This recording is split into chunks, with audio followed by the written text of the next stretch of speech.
Salut, bienvenue dans l'appartement 9B. On se retrouve pour une nouvelle vidéo. On va voir comment aménager sa chambre pour retrouver le sommeil et dormir le plus paisiblement possible.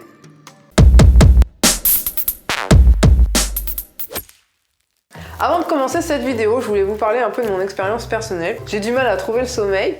Déjà, de base, je me couche super tard, puisque comme je rentre tard, le temps de faire à manger, de me détendre un peu, le temps passe et j'ai pas envie de faire juste métro, boulot, dodo, quoi.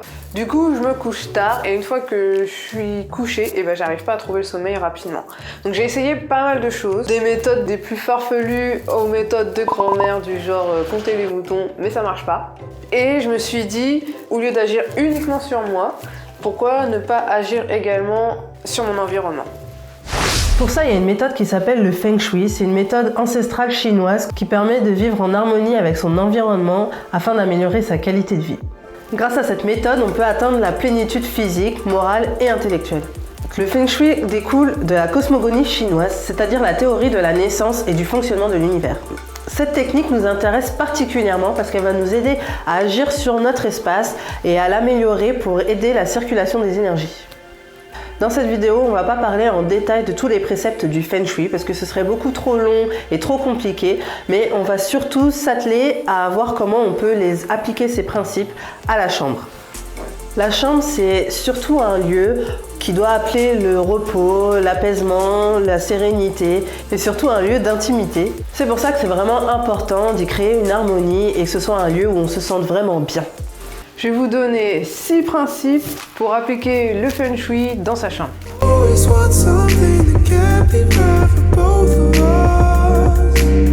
Premier principe, on va privilégier les couleurs apaisantes. Tout ce qui est couleur assez neutre, couleur claire, enfin couleur neutre ça existe ça, le blanc ou les couleurs pastel.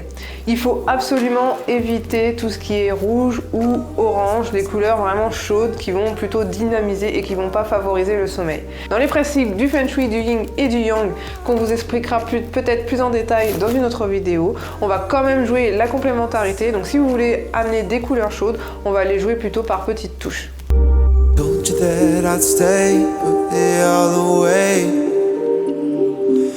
Deuxième principe, on va éviter tous les appareils électriques. Alors je pense que vous avez sûrement entendu, mais on va éviter tout ce qui est télé. Moi par exemple, quand j'ai commencé à aménager ici, j'avais mis la télé dans ma chambre, mais en fait je me suis rendu compte que déjà je m'endormais encore plus tard, que je m'endormais souvent avec la télé, donc avec les écrans bleus, c'est encore plus mauvais, et en plus on se réveille en plein milieu de la nuit avec la télé allumée qu'on est obligé d'éteindre. Donc tout ça pour dire que c'est hyper mauvais pour le sommeil, et on va plutôt avoir un sommeil agité. Donc on va éviter tout ce qui est télé, ordinateur si possible, et aussi le téléphone portable. Bon ça je vous dis tout de suite, j'ai pas encore réussi à enlever le téléphone, mais bon, j'y travaille.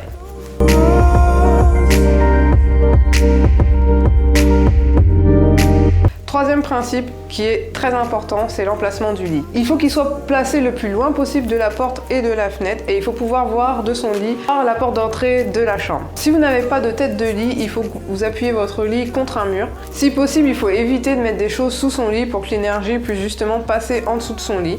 Et si c'est pas le cas, il faut vraiment éviter d'essayer de mettre des papiers sous son lit, ce qui va, selon le principe du Feng Shui, va perturber votre sommeil. Et surtout pas des papiers qui parlent du travail ou de votre boulot, parce que ça va, dans la nuit, ça va vous faire rêver de votre boulot, ça fait toujours penser au boulot. Il faut essayer d'éviter le plus possible de mettre des éléments qui font référence à votre travail dans votre chambre.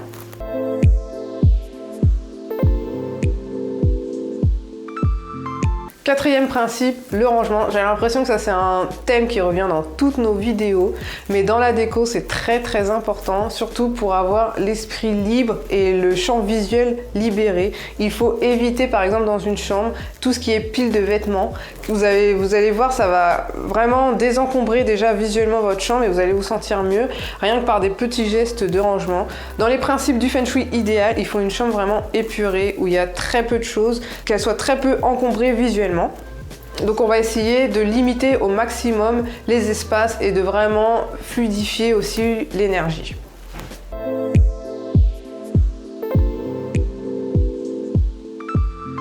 5e principe, on va éviter les plantes vertes dans sa chambre. Selon les principes Selon les principes du Feng Shui, ça va favoriser tout ce qui est dynamisme, donc c'est ce qu'on ne veut pas puisqu'on cherche l'apaisement, donc on va vraiment éviter les plantes vertes.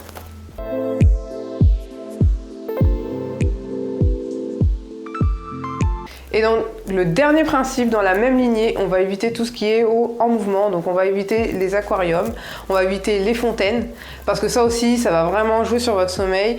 Voilà. Donc contrairement à ce qu'on peut penser, l'eau en mouvement, ça a des vertus apaisantes, mais pas dans la chambre, parce que c'est plutôt énergisant, et c'est pas ce qu'on veut.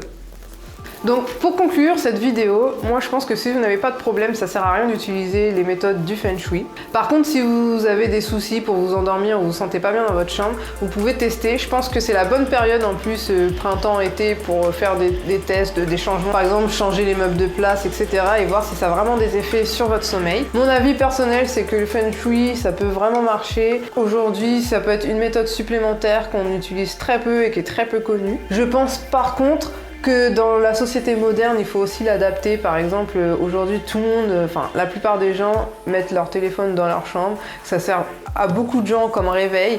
Donc aujourd'hui, ça va être peut-être un peu difficile, par exemple, de s'éloigner de toute technologie dans sa chambre. Par exemple, si vous n'avez pas de place pour mettre votre ordinateur, ça va être compliqué de le mettre ailleurs que dans sa chambre. Il y a des gens qui n'ont pas le choix. Mais on peut peut-être essayer de s'écarter un peu de toute cette technologie qu'on a aujourd'hui et qu'il n'y avait pas avant en fait. Peut-être qu'en essayant de changer des petites choses comme éviter de regarder son téléphone avant de dormir, ça peut peut-être aussi jouer sur notre sommeil et sur notre qualité de vie. Et vous, qu'en pensez-vous du Feng Shui et des méthodes qu'on vous a présentées? En tout cas, j'espère que cette vidéo vous aura plu. N'hésitez pas à nous laisser un petit pouce en l'air si c'est le cas. Et je vous dis comme d'habitude à très bientôt pour une nouvelle vidéo de déco. Bye!